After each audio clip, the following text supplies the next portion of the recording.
বলে দিই, আপনাদের কোনো গ্রামের ছেলে, গরিবের ছেলে ছিঁড়া প্যান্ট পরে রাস্তা দিয়ে গেলে লোকে বলবে ও গরিব, গরিব তো পয়সা নেই ওই জন্য প্যান্টটা ছিঁড়া।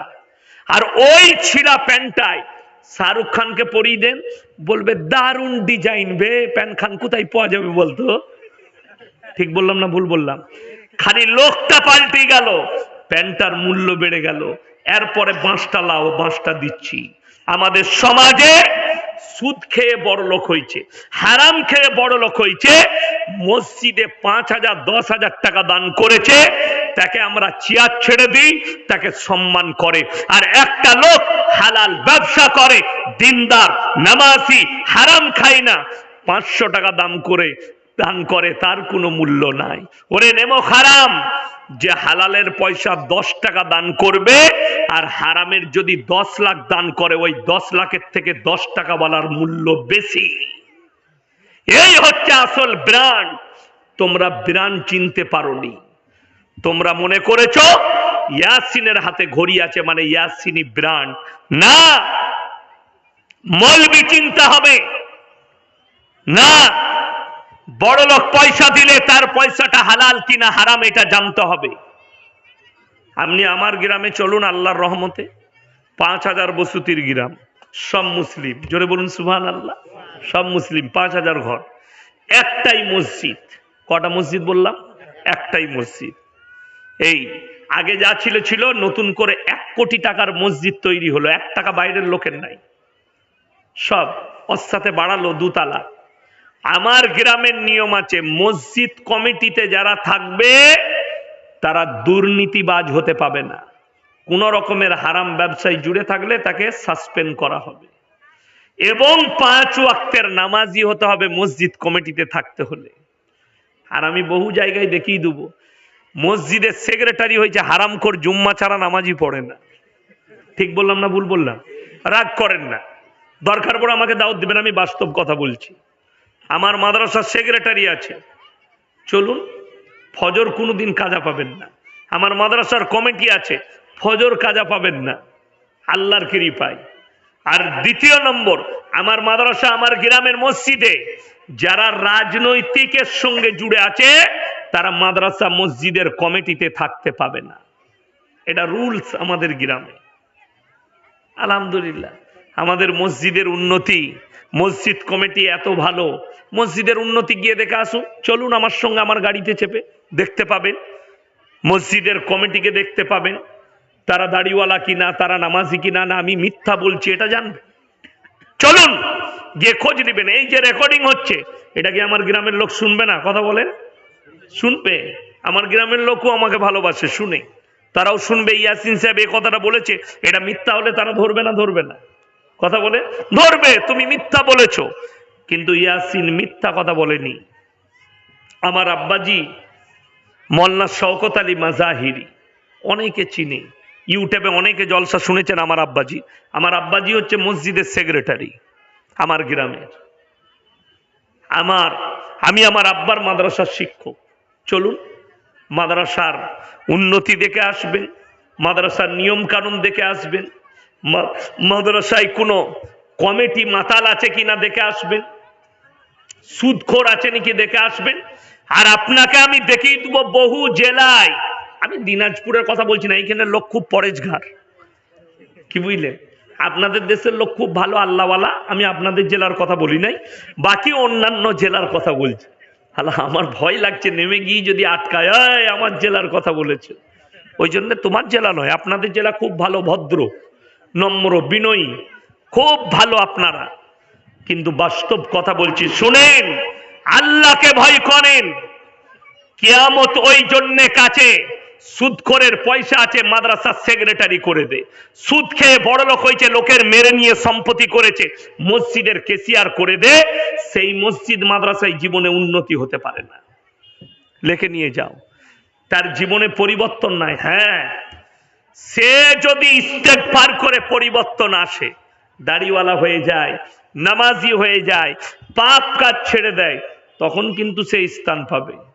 বুঝতে পেরেছেন না পারেননি? হ্যাঁ, ওই জন্য আপনাকে এটা বুঝতে হবে, আমি এটাই বোঝাতে চাইছি যে আপনি নামাজ পড়েছেন মানে আপনি মুমিন নয়। আমাদের দেশের লোক মাথা ঠুকলে মুমিন হওয়া যায়? মাথা তো নাস্তিক ছাড়া সবাই ঠুকে, ঠুকে না? ঠুকে না? নাস্তিক যারা আছে, যারা আল্লাহ ধর্মে বিশ্বাসী নয়, তারা বাদ দিয়ে সবাই মাথা ঠুকে। আপনাকে দেখিয়ে দেবো মাথা কত লোক ঠুকছে। আপনি মনে করছেন মুসলমান?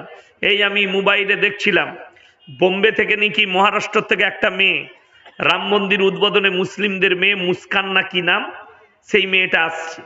একে যারা মুসলমান ভাবছে তারাই তো গর্ধব আর মূর্খ। আমাদের মতো মৌলবীরা আমরা মুসলমান ভাবি না। যদি বলেন কি ভাবেন, ও কাফেরের থেকেও খারাপ, ওকে কলমা পড়ে মুসলমান হতে হবে, মুসলমান নয়। ও যখন নিয়ত করেছে তখনই হারাম হয়ে গেছে। আমার মুসলমান ভাই, চলুন আপনাদিকে বুঝাই যে আপনি মনে করছেন মাথা ঠুকলেই মুসলমান হওয়া যায়। কেউ পূব দিকে মাথা ঠুকে, কেউ পশ্চিমে ঠুকে। আরে এখানে একটা গল্প বলবো আপনাদিকে, হাসির গল্প, ইউটিউবাররাও পেয়ে যাবে একটা ভালো জিনিস। আমার গ্রামে একজন, কি বুঝলেন তো, আমাদের আত্মীয় হয়, চাচা হয়, তো এক জায়গায় ফুটবল খেলা হচ্ছে আমার এলাকায়। কি খেলা বললাম? ফুটবল খেলা। যদিও আমি খেলা দেখি না, আমি শুনলাম ঘটনাটা, বাস্তব সত্য ঘটনা। তো তারা গেছে ফুটবল খেলা দেখতে। তো আসরের ওয়াক্ত হয়েছে, নামাজকে পড়াবে। তো তাকে সবাই বললে, চাচা তুমি নামাজটা পড়িয়ে দাও। তো সে, আমরা কোন দিকে মুখ করে নামাজ পড়ি? কোন দিকে পড়তে হয়? পশ্চিম দিকে, যেহেতু সেখানে কাবা আছে। সে দক্ষিণ দিকে মুখ করে নামাজ পড়িয়ে দিয়েছে। কি বুঝলেন তো? নামাজের পরে বলছে, চাচা এটা দক্ষিণ দিক গো, পশ্চিম দিকে। বলছে ভাই আল্লাহ সব দিকেই আছে। কথাটা বুঝতে পেরেছেন? যুক্তি শুনবেন। বলছে আল্লাহ সব দিকেই আছে। কি বুঝলেন? নাউজবিল্লাহ বলে। তো যেমন ইমাম তেমন মুক্তাদি। কি বুঝলেন? ওর পেছনে মুক্তাদি গুলো তো সেরকম। ও দক্ষিণ দিকে নামাজ পড়েছে, ওই পড়িয়ে দিয়েছে। কি বুঝলেন? বড় কষ্ট লাগে, দুঃখ লাগে। আপনি মনে করেছেন মাথাটা ঠুগলি হচ্ছে, পূব কিংবা পশ্চিম, উত্তর কিংবা দক্ষিণ, কেউ গাছের সামনে, কেউ ঠাকুরের সামনে, কেউ কবরের সামনে, যে যেখানে পারে মাথা ঠুকে। ওই জন্য আল্লাহ কোরআনের শর্ত লাগিয়ে দিয়েছে, লাইসাল বিররা আন তুওয়াল্লু বুজুহাকুম কিবালাল মাশরিকি ওয়াল মাগরিব ওয়ালাকিন্নাল বিররা মান আমানা বিল্লাহ। পূব কিংবা পশ্চিম দিকে মাথা ঠোকার নাম ঈমান নয়। প্রকৃত ঈমান হচ্ছে এক নম্বর আল্লাহর প্রতি বিশ্বাস। আর এই বিশ্বাস যখন আপনার দিলে আসবে, আপনি কোন দিকে মুখ করে নামাজ পড়বেন? পশ্চিম দিকে। কার উদ্দেশ্যে মাথা ঠুকবেন? কথা বলেন। আল্লাহর রাজা বান্দেগীর উদ্দেশ্যে মাথা ঠুকবেন। এক নম্বর আল্লাহর প্রতি বিশ্বাস, ওয়াল ইয়াউমিল আখির, আমার পরকালের প্রতি, ওয়াল মালাইকাতি, আমার ফেরেশতাদের প্রতি, ওয়াল কিতাবি, আমার আসমানি কিতাবের প্রতি, ওয়ান নবিয়্যিন, আর যতগুলো নবী পয়গম্বর পাঠিয়েছি এদের উপরে বিশ্বাস আনার নাম হচ্ছে ঈমান। এগুলোর উপরে প্রকৃত বিশ্বাস আপনাকে আনতে হবে, তবে আপনি ইমানদার হলেন। চলুন, আপনি নিজেকে মুমিন বলছেন, আপনি নিজেকে বলছেন হিদায়েতের উপরে আছি, এটা একটু মেপেলি সবাই নিজের হৃদয়কে জিজ্ঞেস করে মাপবেন, আমাকে নয়। আপনাদেরকে বলে যাচ্ছি, হৃদয়কে জিজ্ঞেস করবেন। সবারই নিজের মন আছে না নাই? আল্লাহ নাফস দিয়েছে। নাফস, এই যে নাফস দিয়েছে, শুনেলেন, তিনটে জিনিস কিন্তু মানুষের জীবনে বহন করে যায়। তিনজনের জুবানকে আল্লাহ কিয়ামতের দিনে খুলবেন, আর এই জুবানটা বন্ধ করে দিবেন। যারা অস্বীকার করবে, আল্লাহ এই জুবানটা বন্ধ করবেন। কোরআনে আছে, আল ইয়াউমা নাখতিমু আলা আফওয়াহিহিম ওয়া তুকাল্লিমুনা আইদিহিম ওয়া তাশহাদু আরজুলুহুম বিমা কানু ইয়াকসিবুন। সূরা ইয়াসিন। আমি আল্লাহ জুবানটা বন্ধ করে দেব, সেলাই মেরে দেব, তোমাদের অঙ্গ প্রত্যঙ্গকে কথা বলার যোগ্যতা দান করব। এক নম্বর, তোমার কান কথা বলবে। দুই নম্বর, তোমার অন্তর কথা বলবে। তিন নম্বর, তোমার চক্ষু কথা বলবে। তুমি কোথায় পাপে গিয়েছিলে, চোখের দ্বারা কি পাপ করেছো। ওই জন্য অনেকজন মনে মনে করে একজন অন্ধ ব্যক্তি আল্লাহ তাকে অন্ধ করেছে। অন্ধ হয় না? হয় না? সমাজে অনেক অন্ধ ব্যক্তি হয়, তাদেরকে দেখে আমরা দুঃখ পালন করি। আল্লাহ মানুষটাকে আল্লাহ অন্ধ করেছে, তাকে একটা নিয়ামত আল্লাহ কেড়েছে, কিন্তু তাকে 100টা নিয়ামত আল্লাহ দান করেছে। জোরে বলুন সুবহানাল্লাহ। আমার মাদ্রাসায় আছে একজন রফিক ভাই নাম। আমি যখন বাচ্চা ছেলে আমাকে কোলে করে মানুষ করেছে, তো তারপরে আবার আমার সাথে পড়েছে, এখন আবার আমার ছাত্র। তার বয়স 50 বছর, আমার বয়স 36 বছর। আমাকে মাঝে মাঝে বলে, আমার চোখ থাকলে না আমি তোর মতনই মৌলবি হতাম, আমিও জলসা করতাম। মাঝে মাঝে বলে, ইয়ার কি মারে। তো আমার আব্বাজি বলেছে, আমি যতদিন বেঁচে আছি তুমি মাদ্রাসায় থাকো। আমি বলেছি তুমি মৃত্যুকাল পর্যন্ত মাদ্রাসায় থাকো। বিয়ে শাদী হয়নি, মাদ্রাসাতেই থাকে। তো সে একদিন দুঃখ করছে, ইয়াসিন ভাই আল্লাহ আমাকে চোখ দেয়নি, সব দিয়েছে, শক্তিশালী করেছে। তোমার হাতটা আমার হাতটা যদি মুচুড়ে ধরে 6 ফুটের উপরে লম্বা, আমি আর লড়তে পারবো না, এত শক্তি দিয়েছে আল্লাহ, কিন্তু অন্ধ। আমি তাকে একটা কথা বলেছি যে রফিক ভাই, আল্লাহ তোমার কাছ থেকে একটা নিয়ামত কেড়েছে, তোমাকে কত বড় নিয়ামত দিয়েছে জানো? মানুষের জীবনে যতগুলো পাপ হয় 90% পাপের ভাগীদার হয় চোখ। এই চোখের পাপ থেকে আল্লাহ তোমাকে হেফাজত করে দিয়েছে। জোরে বলুন সুবহানাল্লাহ। যে অন্ধ হয়েছে, যারা অন্ধ আছেন, যার সন্তান অন্ধ আছে, তারা জানবেন আমার আল্লাহ একটা নিয়ামত আমার সন্তানের কাছে কেড়েছে, 100টা নিয়ামত আমার সন্তানকে আল্লাহ দিয়েছে। চোখের সমস্ত পাপ থেকে আল্লাহ আমার সন্তানকে হেফাজত করে দিয়েছে।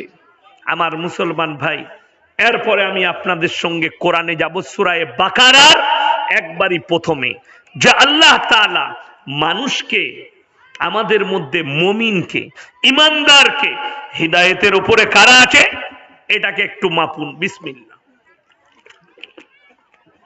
এটাকে মাপার জন্য কোরআনে চলুন। আলিফ লাম মিম যালিকাল কিতাবু লা রাইবা ফীহি হুদাল লিল মুত্তাকিন আল্লাযীনা ইউমিনুনা বিল গায়বি ওয়া ইউকিমুনাস সালাহ ওয়া মিম্মা রাযাকনাহুম ইউনফিকুন ওয়াল্লাযীনা ইউমিনুনা বিমা উনজিলা ইলাইকা ওয়া মা উনজিলা মিন ক্বাবলিক ওয়া বিল আখিরাতি হুম ইউকিনুন।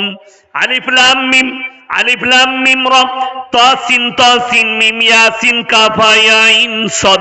কোরআনে যতগুলো এরকম হরফ আছে এগুলোর নাম হচ্ছে হরফে মুকাত্তাত। এর মানেটাই আল্লাহ ছাড়া পৃথিবীর কেউ জানে না। আমি আল্লাহ কিয়ামতের দিনে আমার বান্দাদের সামনে বর্ণনা করব। যালিকাল কিতাবু লা রাইবা ফি, হে আমার নবী বলে দাও আমার এই কোরআনে বিন্দু মাত্র সন্দেহ নেই। কেউ সন্দেহ রাখবেন না, জোরে বলুন ইনশাআল্লাহ। বিন্দু মাত্র সন্দেহ নেই। যাদের ভয় হচ্ছে কোরআন মিটে যাবে, ইসলাম মিটে যাবে, ভয়ের কোনো কারণ নাই। পৃথিবীর খবর নেন, ওয়ার্ল্ড ওয়ার শুরু হতে চলেছে। ওয়ার্ল্ড ওয়ার, পৃথিবীর ইতিহাস বলছে, আমরা বলিনি, বিশেষজ্ঞরা বলছে, আমি খবরে শুনছিলাম লাল সাগর থেকে অটোমান সাম্রাজ্যর পতন ঘটেছিল লাল সাগর থেকে। পরের ইতালি সাম্রাজ্যর পতন ঘটেছিল লাল সাগর থেকে। বর্তমানে যে পরিস্থিতি দাঁড়িয়েছে, আমেরিকারও পতন ঘটবে লাল সাগর থেকে। আর ইসলামের বিজয় ইনশাআল্লাহ আসবে। জোরে বলুন ইনশাআল্লাহ। আপনাদের দক্ষিণ দিনাজপুরে ইটাহারের কাছে এক জায়গায় জলসা করছিলাম, তো একজন মাস্টার মহাশয় আমার আগে 2-4 কথা বললেন। তিনি বললেন একদিন গোটা পৃথিবীতে ইসলাম প্রতিষ্ঠিত হবে। জোরে বলুন সুবহানাল্লাহ। হাদিস সহি, ঠিকই বলেছেন তিনি। আমি বললাম বাবা, এরপরে হাদিসটা শুনো, মুসান্নাফ ইবনে আবু শাইবার হাদিস। নবীজি বললেন গোটা পৃথিবীতে মুসলমান থাকবে, মসজিদগুলো নামাজিতে ভরে যাবে। জোরে বলুন সুবহানাল্লাহ। এ তো খুশির খবর, নামাজিতে ভরে যাবে। নবীজির চোখে পানি এলো। সাহাবীরা বললেন ইয়া রাসূলুল্লাহ, আপনি বললেন মসজিদগুলো মুসল্লিতে ভরে যাবে, আবার আপনার চোখের কোণায় পানি কেন? নবীজি বললেন হে আমার সাহাবীরা শোনো, মসজিদ তো ভরে যাবে, কিন্তু মসজিদগুলোয় যে মুসল্লিরা থাকবে তারা সুদ খাবে আর বড় বড় অট্টালিকা বাড়ি বানাবে, ইমানদার তখন কেউ থাকবে না। মুসান্নাফ ইবনে আবু শাইবার হাদিস। আপনার চোখে পানি আসা দরকার, আপনার সময় আছে, ইমানদার হয়ে দুনিয়া থেকে যান। পৃথিবীর ওয়ার্ল্ড ওয়ার আসন্ন, 3য় বিশ্বযুদ্ধ খুব তাড়াতাড়ি লাগতে পারে। ইস্তেগফার করে থাকুন। মৃত্যুর কোনো সময় দিন ধার্য নেই। আমার ভাই, পরীক্ষা হলে স্কুলে তো দিন ধার্য দিয়ে দেয়, দেয় না? দেয় না? অমুক তারিখ থেকে পরীক্ষা হবে, আপনি রেডি হবেন যে কাল থেকে পরীক্ষা আমার। আপনি আজকে, কালকে কি পরীক্ষা? অঙ্ক। আজকে রাতের বেলায় অঙ্কটা রটেলেই ভালো করে কোন কোন বিষয়গুলো পড়বে, কোনটা, আপনি রেডি হন পরীক্ষার জন্যে। মাস্টাররা সঙ্গে সঙ্গে চার্ট টাঙিয়ে দেয়, কবে কবে কি কি পরীক্ষা হবে, চার্ট দেয়। আমরা মাদ্রাসায় এলান টাঙিয়ে দিই, কবে কবে কোন কোন কিতাবের পরীক্ষা হবে। আমার মুসলমান ভাই, মৃত্যুর জন্য কোনো চার্ট নাই, কার কখন কোন সময় মৃত্যু হবে আপনাকে রেডি থাকতে হবে। আমার মৃত্যু এক্ষুনি হতে পারে, আমাকে ইমানদার হয়ে রেডি থাকতে হবে। কবরে যাই যেন ইমানদার হয়ে যায়, হক পথে চলনেওয়ালা হয়ে যায়। চলুন আপনি কোরআনের পরে, জালিকাল কিতাবুল লা রাইবা ফি, হে আমার নবী বলে দাও, আমার এই কোরআনে বিন্দু মাত্র সন্দেহ নেই। হুদাল লিল মুত্তাকিন, যারা মুত্তাকি হবে, ইমানদার হবে, তাদের জন্য আমার কোরআনে উপদেশে ভরা আছে। এই কোরআনটা শুধু মুসলিমরা পড়ে না, অমুসলিম ভাইরাও পড়ে। কে কে পড়েছেন? রাজা রামমোহন রায় কোরআন পড়েছেন, শ্রী রামকৃষ্ণ কোরআন পড়েছেন, কবিগুরু রবীন্দ্রনাথ ঠাকুর কোরআন পড়েছেন, ঈশ্বরচন্দ্র বিদ্যাসাগর কোরআন পড়েছেন, আমার ভাই আইনস্টাইন কোরআন পড়েছেন, স্যার আইজ্যাক নিউটন কোরআন পড়েছেন। বড় বড় বৈজ্ঞানিক, গতিশীলরা, যারা জ্যোতিষী ছিল, বড় বড় বৈজ্ঞানিক ছিল, লেখক ছিল, তারা কোরআন পড়েছে। আল্লাহর কসম, তাদের কোরআন পড়া আর মসজিদে একজন মূর্খ মুসল্লির কোরআন পড়া, আল্লাহর কাছে আসমান আর জমিনের ফারাক আছে। আমার আল্লাহ রাব্বুল আলামিন যারা বিশ্বাস করে ইমানদার একজন কোরআন পড়ে, আল্লাহ তুমি যা বলেছো সত্য বলেছো, যেটা দিয়েছো উপদেশ দিয়েছো, এই মনে করে তারা কোরআন পড়ে। আর তারা কোরআন পড়েছে জানার জন্য, মানার জন্য নয়। আমার মুসলমান ভাই, আগে চলুন। আমার আল্লাহ শর্ত লাগলেন পাঁচটা কথার উপরে, যারা বিশ্বাস আনবে, আমল করবে, তারাই একমাত্র হিদায়েতের উপরে আসবে। এক নম্বর, আল্লাযীনা ইউমিনুনা বিল গায়ব, না দেখে আল্লাহকে বিশ্বাসের নাম হচ্ছে ঈমান। কেউ আল্লাহকে দেখেছেন এখানে? কথা বলেন। কেউ দেখেননি? আচ্ছা, দেখার ইচ্ছা আছে না নাই? আছে। যদি দেখার ইচ্ছা থাকে, সবাই নিয়ত করুন আজ থেকে মুমিন হব। জোরে বলুন ইনশাআল্লাহ।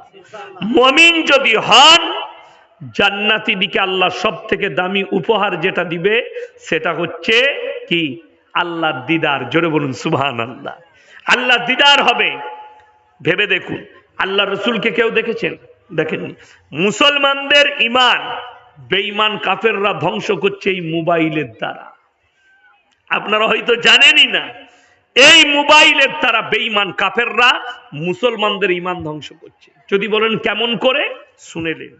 এখন দেখবেন মোবাইলে ফেসবুক খুলেন, ইউটিউব খুলেন, কিংবা টিভি খুলেন, এখন কিছু কিছু মানে নাটক বেরিয়েছে। মানে নাটক বলতে সিরিয়ালও বলে কেউ, এখন আবার নতুন নাম দিয়েছে সিরিজ।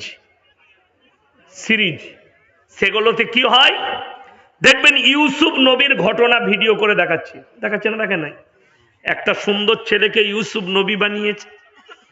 ইউসুফ নবীকে কেউ যদি নবী বলে অস্বীকার করে দেয়, তাকে কলমা পড়তে হবে, ঈমান চলে যাবে। ইউসুফ নবী আল্লাহর পয়গম্বর। কার পয়গম্বর? এটা মুসলমানের জন্য বিশ্বাস করতে হবে। আয়াতটা শুনিয়ে দেবো আমি, কোরআনে আছে যে যতগুলো নবী পয়গম্বর এসছে, এদিকে বিশ্বাস করতে হবে প্রত্যেকটা মুসলমানকে, যারা আল্লাহর পয়গম্বর। ইউসুফ নবীকে আমরা কেউ দেখেছি? দেখেননি।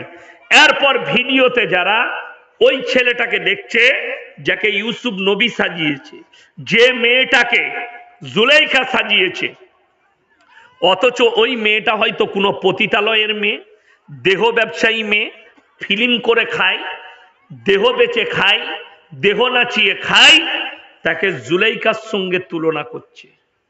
দ্বিতীয় নম্বর, এই ছেলেটার জন্ম কি আমি জানি না, কিন্তু যখন ইয়ে সিরিয়াল করছে আর ফিল্ম করছে, ইয়ে হালাল হতে পারে না, হারাম। তো আপনি যখন দেখবেন, আপনার মনে ধরে গেল কি ইউসুফ নবী এটা, এইখানে ইমানটা ধ্বংস হয়ে যাবে। তোমার দিল যদি নফস ব্রেন বলে দেয় এই ছেলেটা ইউসুফ নবী, ওইখানে ব্রেনটা ধ্বংস হয়ে যাবে। কেউ এই ধরনের সিরিজ কেউ দেখবেন না, জোরে বলুন ইনশাআল্লাহ। নবীর ঘটনা, সাহাবীদের ঘটনা যদি ফিল্ম করে দেখায় হারাম, এবং ওটা দেখে বিশ্বাস করার নাম ঈমান নয়। আল্লাহ শর্ত রাখলেন আল্লাযীনা ইউমিনুনা বিল গায়ব, না দেখে আল্লাহকে বিশ্বাসের নাম হচ্ছে ঈমান। হযরত ইব্রাহিম আলাইহিস সালাতু ওয়াস সালাম সকালে উঠে যখন জ্ঞান হয়েছে নিজের আব্বাজিকে জিজ্ঞেস করছে, হে আমার আব্বা, আমাদের মাবুদকে, আমার সৃষ্টিকর্তাকে। তার আব্বা বললে, এই তুমি কি দেখতে পাও না? এই তো আমার ঘরে নামানো আছে এগুলো। ইব্রাহিম নবীর বাপের তিনটে কাজ ছিল, কটা বললাম? তিনটে। মূর্তি তৈরি করা, মূর্তি বিক্রি করা, মূর্তির পুজো করা, তিনটে কাজ। বললে এই তো এগুলো। হে আমার আব্বাজি, আপনি নিজের রবকে নিজের হাতে তৈরি করছেন? এই উত্তর করলেন ইব্রাহিম নবী, আপনি কি নিজের রবকে নিজের হাতে তৈরি করে তার উপাসনা করছেন? অথচ এদের কোনো ক্ষমতা নাই।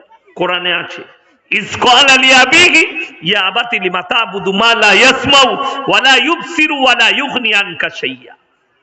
হে আমার আব্বাজান, আপনি কার উপাসনা করছেন যে হাত পা লাড়তে পারে না, কথা বলতে পারে না, নিজস্ব কোনো যোগ্যতা নেই, তার আপনি উপাসনা করছেন?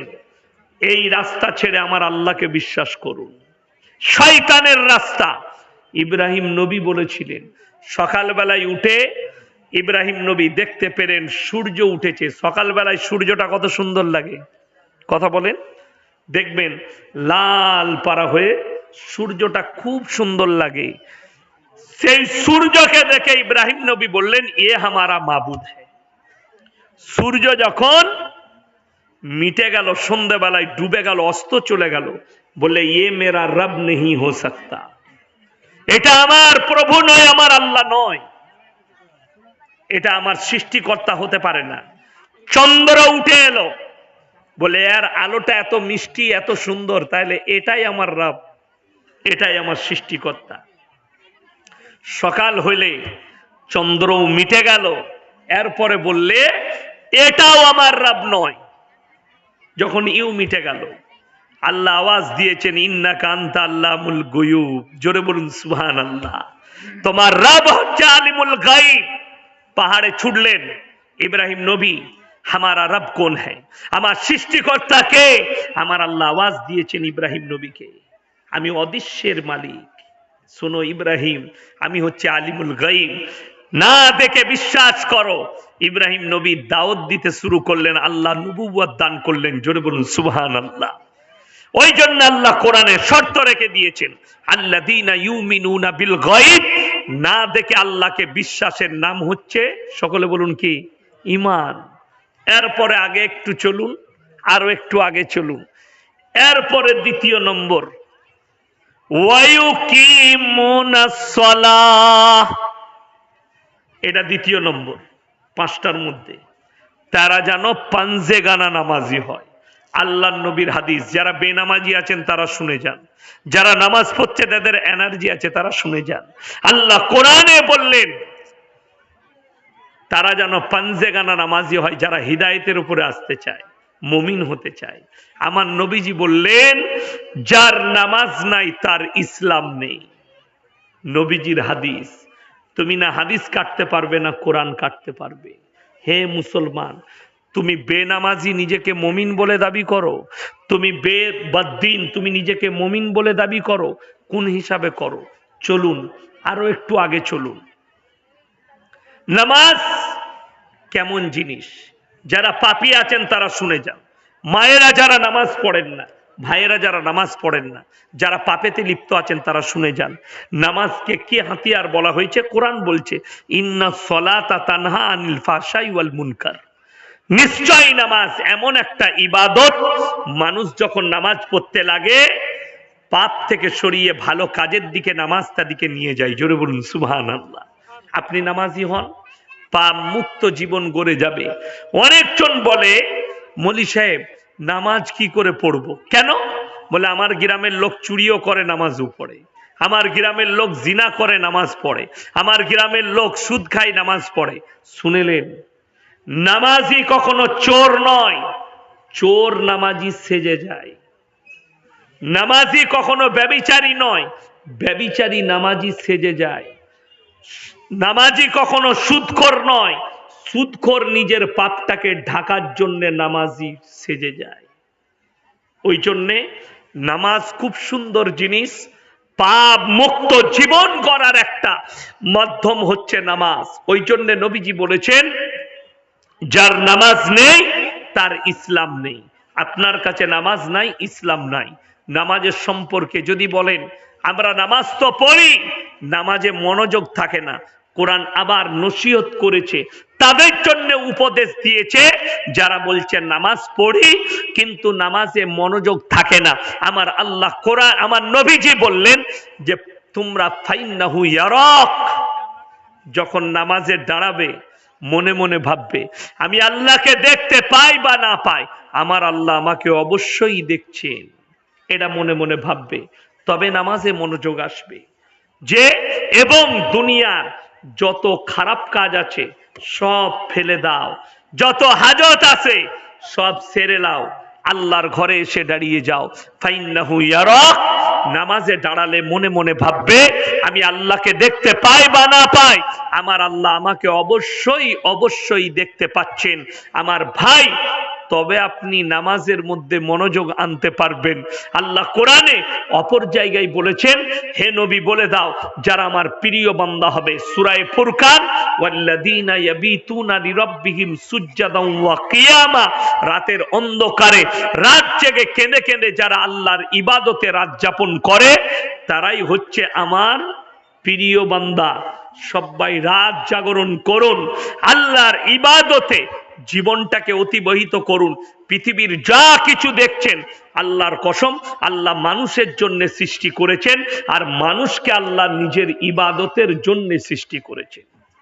তোমরা সব উপভোগ করো। আইয়ুকুম আহসানু আমালা, আমি আল্লাহ খালি একটা জিনিস চেয়েছি, ভালো আমলটা করে নিয়ে এসো। আজকে কষ্ট লাগে কি জানেন? আপনি নিজেকে মুমিন বলে দাবি করছেন, নামাজ পড়ছেন, ভাইয়ের হক মেরে খাচ্ছেন। আপনি নামাজ পড়ছেন, প্রতিবেশীর হক মারেন। আপনি কি মনে করেছেন নামাজ, রোজা, তাসবিহ, তেলাওয়াত এইগুলোই খালি ইসলাম? না, পরিপূর্ণ জীবন ব্যবস্থার নাম হচ্ছে ইসলাম। আপনার মাথা থেকে পা থেকে মাথা পর্যন্ত প্রত্যেকটাই আদর্শ নবীজি সাল্লাল্লাহু আলাইহি সাল্লামের আদর্শ মোতাবিক হতে হবে, কোরআন হাদিস মোতাবিক হতে হবে, তবেই আপনি পাবেন পরিপূর্ণ ইসলাম। আজকে শুনেলেন আপনার ভাষা ঠিক নেই, আপনার ব্যবহার ঠিক নেই, আপনার উঠা বসা ঠিক নেই, আপনার চলাফেরা ঠিক নেই, আপনার ব্যবহার ঠিক না থাকার কারণে আপনার দ্বারা ইসলাম প্রচার হয় না। নবীজির আখলাক আর চরিত্রের দ্বারা ইসলাম প্রচার হয়েছে, আর তোমার আখলাক চরিত্র দেখে মানুষ ঘৃণা করছে। আপনি চলুন মালদা জেলে, চলুন দেখবেন যতগুলো ক্রিমিনাল আছে 80% মুসলিম পাবেন। কিসে? হিরোইন পাচার, গাঁজা পাচার, বন্দুক সাপ্লাই, সব খারাপ কাজে মুসলিম। কেন? এদের কাছে দ্বীনি শিক্ষাও নাই, দুনিয়াবি শিক্ষাও নাই, এদিকে ব্যবহার করছে মানুষ নিয়ে, এদিকে ব্যবহার করছে। আমি এটাই আপনাদেরকে বুঝাতে চাইছি যে মুসলমান, আপনি নামে মুসলমান হবেন না, কাজে মুসলমান হয়ে দেখান। কাজে মুসলমান হন, ইজ্জত আল্লাহ দান করবেন, আল্লাহ ইজ্জত দিবেন। মুসলমান হন, আপনি পরিপূর্ণ ইসলামের মধ্যে দাখিল হন। আপনি দাখিল হতে পারেননি।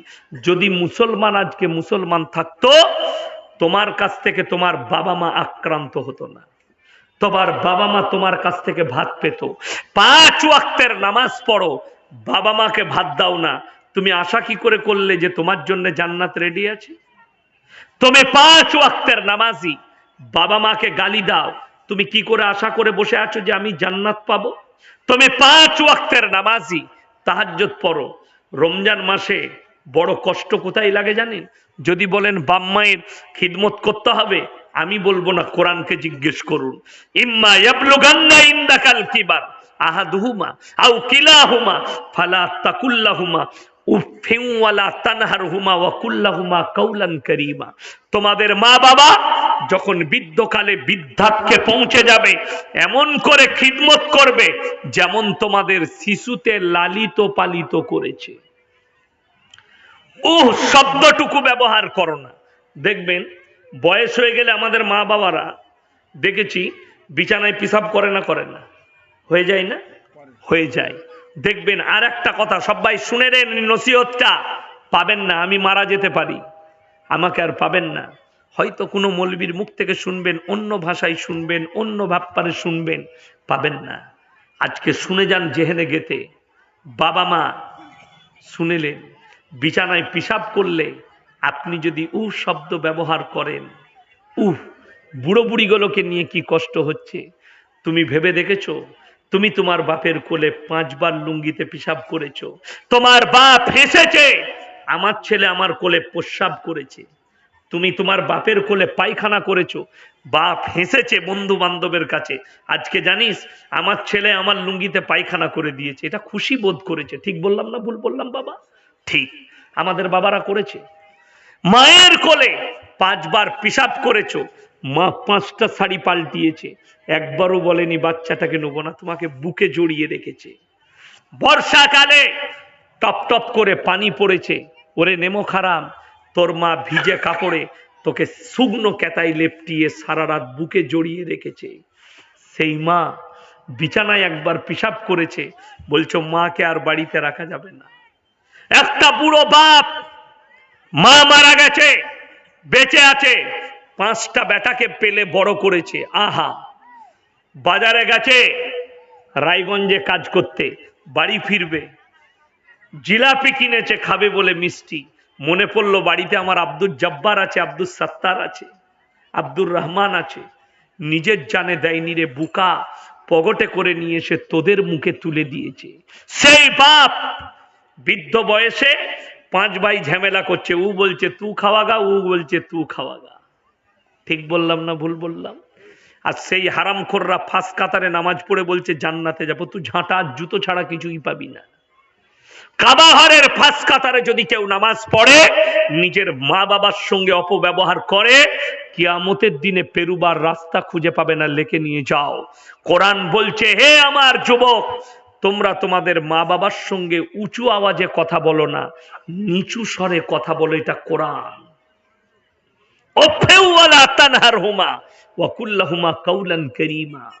তোমরা শব্দটুকু ব্যবহার করো না, মা বাবার সঙ্গে উচ্চ স্বরে কথা বলো না। তা বলে এটা নয় মা বললে তোর বউকে গাল দে, মা বললে তোর বউকে মার, মারা চলবে না, আমি এটা বলতে চাইনি।